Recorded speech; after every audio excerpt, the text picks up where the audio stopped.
जय गुरुदेव, जय माता जी, जय गायत्री माता। गुरुदेव माता जी और गायत्री माता जी की सूक्ष्म उपस्थिति में आगे श्रीमद् भागवत में लिखा है, मनुष्य तथा देवता दोनों ही भीष्म देव का आदर करते थे। मनुष्य पृथ्वी पर एवं ऐसे ही अन्य ग्रहों में समूह भू तथा भुव में रहते हैं, लेकिन देवता स्वयं अर्थात स्वर्गलोक में रहते हैं और वे सभी भीष्म देव को एक महान योद्धा तथा भगवत भक्त के रूप में जानते थे। मानव होते हुए भी महाजन के रूप में वे ब्रह्मा, नारद जी तथा शिव के स्तर पर थे। देवताओं के तुल्य योग्यता आध्यात्मिक पूर्णता मिलने पर ही होती है। इस प्रकार भीष्मदेव ब्राह्मण में सर्वत्र विख्यात थे और उनके समय में एक लोक से दूसरे लोक की यात्रा व्यर्थ के यांत्रिक अंतरिक्ष दोनों के द्वारा नहीं अपितु सूक्ष्मतर विधियों से संपन्न की जाती थी। जब सुदूर ग्रहों को भीष्मदेव के निधन की सूचना भेजी गई तो उच्च लोकों के निवासियों ने तथा पृथ्वी के निवासियों ने दिवंगत महापुरुष के सम्मान में पुष्पों की वर्षा की। स्वर्ग के फूलों की वर्षा महान देवताओं द्वारा मान्यता का चिन्ह है और इसकी तुलना कभी भी शव को फूलों से सजाने से नहीं की जानी चाहिए। आत्म साक्षात्कार के कारण भीष्मदेव के शरीर का भौतिक प्रभाव मिट चुका था और उसका शरीर उसी प्रकार आध्यात्मिक बन गया था जिस प्रकार अग्नि के संपर्क में आकर लोहा तप्त लाल हो जाता है। अतएव पूर्णतः स्वरूप सिद्ध व्यक्ति का शरीर भौतिक नहीं माना जाता। ऐसे आध्यात्मिक शरीरों के लिए विशेष उत्सव मनाए जाते हैं। भीष्मदेव के सम्मान का तथा उनकी मान्यता का अनुकरण कभी कृत्रिम साधनाओं से नहीं करना चाहिए, क्योंकि आजकल हर ऐरे गहरे व्यक्ति का तथाकथित जयंती समारोह मनाने का फैशन चल पड़ा है। प्रमाणिक शास्त्रों के अनुसार किसी सामान्य व्यक्ति का, चाहे वह भौतिक दृष्टि से कितना भी ही बड़ा क्यों न हो, जयंती उत्सव मनाना श्री भगवान के प्रति अपराध है, क्योंकि जयंती तो धरा पर श्री भगवान के आविर्भाव दिवस के लिए सुरक्षित है। भीष्मदेव अपने कार्यकलापों के कारण अद्भुत थे और उनका ईश्वर के धाम का प्रयाण भी अद्भुत है। भीष्मदेव न केवल महाराज युधिष्ठिर के परिवार के महान मुखिया थे, अपितु वे उनके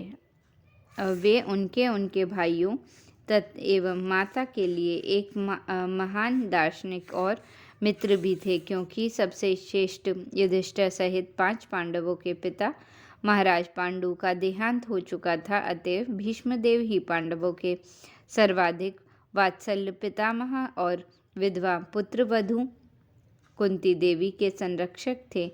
यद्यपि महाराज युधिष्ठिर के ताऊ महाराज धृतराष्ट्र उनकी देखरेख करते थे, लेकिन उनका स्नेह सबसे श्रेष्ठ दुर्योधन इत्यादि अपने 100 पुत्रों की ओर अधिक था। अंत तो गत्वा 5 पितृविहीन भाइयों को हस्तिनापुर राज्य के यथोचित अधिकार से वंचित करने हेतु विस्तृत षड्यंत्र रचा गया। राजमहलों में सामान्य रूप से जैसा होता है कपट चाल चली गई और 5 भाइयों को वनवास दे दिया गया, लेकिन भीष्मदेव महाराज युधिष्ठिर के प्रति निष्कपट भाव से अपने अंतिम क्षण तक भी शुभचिंतक, पितामह, मित्र तथा दार्शनिक बने रहे। उन्होंने महाराज युधिष्ठिर को सिंहासन पर बैठे देखकर खुशी खुशी मृत्यु स्वीकार की, अन्यथा वे पांडवों को दिए जा रहे अनुचित कष्टों के कारण दुखी होने की जगह बहुत पहले ही अपना भौतिक शरीर त्याग चुके होते। वे उपर्युक्त अवसर की प्रतीक्षा में थे, क्योंकि उन्हें विश्वास था कि कुरुक्षेत्र के युद्ध में पांडुपुत्र अवश्य विजयी होंगे, क्योंकि उनके रक्षक भगवान श्री कृष्ण थे। किंतु भगवत भक्त होने के कारण वे जानते थे कि श्री भगवान के भक्ति के भक्त को कभी विनष्ट नहीं किया जा सकता। महाराज युधिष्ठिर को भीष्मदेव की इन समस्त शुभेच्छाओं का पता था, अतएव वे अवश्य ही अत्यधिक वियोग का अनुभव कर रहे होंगे। वे इस महान आत्मा के विछोह से शोकाकुल थे, उनके उस भौतिक शरीर के लिए नहीं जो भीष्मदेव ने त्यागा था।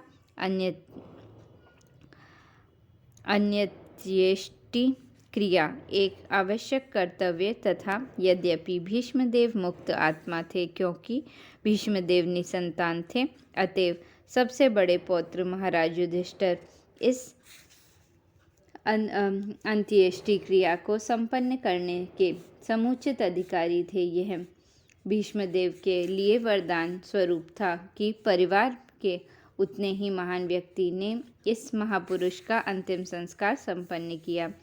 श्री भगवान के भक्त सदा ही उनके हृदय में रहते हैं और वे सदैव भक्तों के हृदय में रहते हैं। श्री भगवान तथा उनके भक्तों के मध्यम यही मधुर संबंध होता है। श्री भगवान के लिए अनन्य प्रेम तथा भक्ति के कारण भक्तगण उन्हें सदा अपने हृदय में देखते हैं और श्री भगवान भी, यद्यपि उनका ना कोई कर्तव्य है और ना कोई आकांक्षा, अपने भक्तों के कल्याण कार्य में लगे रहते हैं। सामान्य जीवों के लिए सारे कर्मों तथा फलों के लिए प्रकृति के नियम बने हैं, तथापि श्री भगवान अपने भक्तों को सन्मार्ग पर लाने हेतु सदैव उत्सुक रहते हैं। अतएव भक्तगण श्री भगवान की प्रत्यक्ष देखरेख में रहते हैं और श्री भगवान भी स्वेच्छा से अपने आप को भक्तों की देखरेख में ही रखते हैं, क्योंकि शील व्यासदेव आदि समस्त मुनि श्री भगवान के भक्त थे। अतएव अंत्येष्टि क्रिया के पश्चात सबने वहाँ पर उपस्थित भगवान श्री कृष्ण को प्रसन्न करने हेतु वैदिक मंत्रों का उच्चारण किया। समस्त वैदिक मंत्र श्री भगवान को प्रसन्न करने हेतु पढ़े जाते हैं। इसकी पुष्टि श्रीमद् भागवत गीता में हुई है। समस्त वेद, उपनिषद, वेदांत आदि उन्हीं को खोजते हैं और सारे मंत्र उन्हीं के यशगान के लिए हैं। अतएव मुनियों के अवसर के अनुकूल कृत्य किए और खुशी खुशी अपने अपने आश्रम को लौट गए। दुर्योधन व उनके भाइयों के पिता माता महाराज धृतराष्ट्र तथा गांधारी महाराज युधिष्ठिर के ताऊ ताई थे। कुरुक्षेत्र के युद्ध के पश्चात अपने समस्त पुत्र पौत्रों को खो देने से यह यशस्वी दंपत्ति महाराज युधिष्ठिर के संरक्षण में था। वे इतनी अपार क्षति से उत्पन्न कष्ट से संतप्त थे और तपस्वियों का सा जीवन बिता रहे थे। महाराज धृतराष्ट्र के चाचा भीष्मदेव की मृत्यु इन राजा रानी के लिए दूसरा गहरा आघात था। अतएव उन्हें महाराज युधिष्ठिर से सांत्वना की आवश्यकता थी। महाराज युधिष्ठिर को अपने कर्तव्य का ज्ञान था, अतएव वे भगवान श्री कृष्ण सहित तुरंत उस स्थान पर पहुँचे और शोकाकुल महाराज धृतराष्ट्र को दयामय शब्दों से अपनी और श्री भगवान की ओर से सांत्वना दी।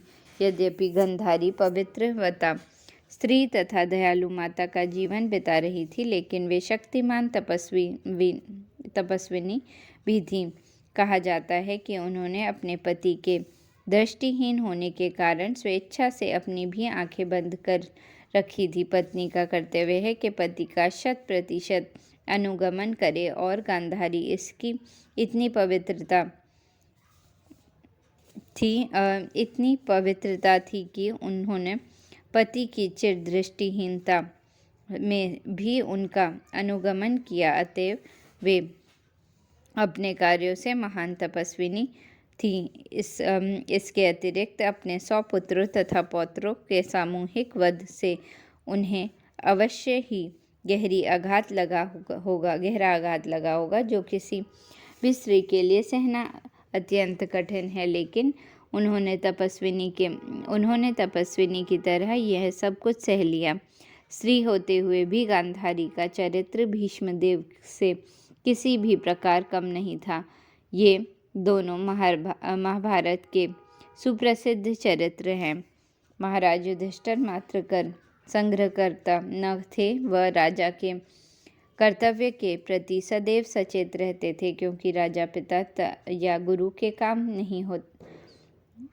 से काम नहीं होता। राजा का कर्तव्य है कि वह सामाजिक, राजनीतिक, आर्थिक तथा आध्यात्मिक उत्थान से सभी दृष्टिकोणों से प्रजा की भलाई देखे। राजा को पता होना चाहिए कि मनुष्य जीवन बद्ध आत्मा को भौतिक बंधन से मुक्त करने हेतु है, अतएव उसका धर्म है कि वह प्रजा की ठीक से देखभाल करे, जिससे प्रजा सिद्धि की इस चरमावस्था को प्राप्त कर सके। महाराज युधिष्ठिर ने इन नियमों का दृढ़ता से पालन किया, जैसा कि अगले अध्याय से पता चलेगा। उन्होंने न केवल नियमों का पालन किया, अपितु अपने वृद्धताओं की सहमति भी प्राप्त की, जो राजनैतिक विषयों में अनुभवी थे, और उसकी पुष्टि भगवान श्री कृष्ण द्वारा भी की गई, जो श्रीमद् भागवत गीता दर्शन के वक्ता हैं।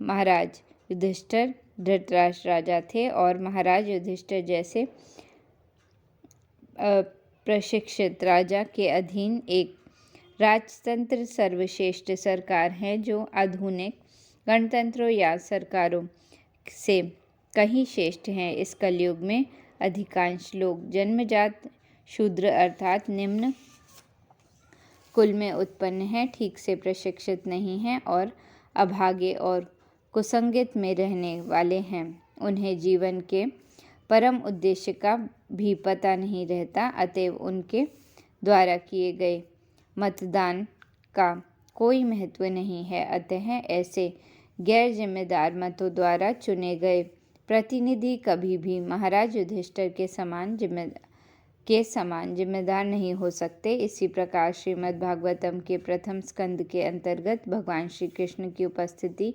में भीष्मदेव का देहत्याग नामक 9वें अध्याय के भक्ति वेदांत तात्पर्य पूर्ण हुए। जय गुरुदेव, जय माता जी, जय गायत्री माता।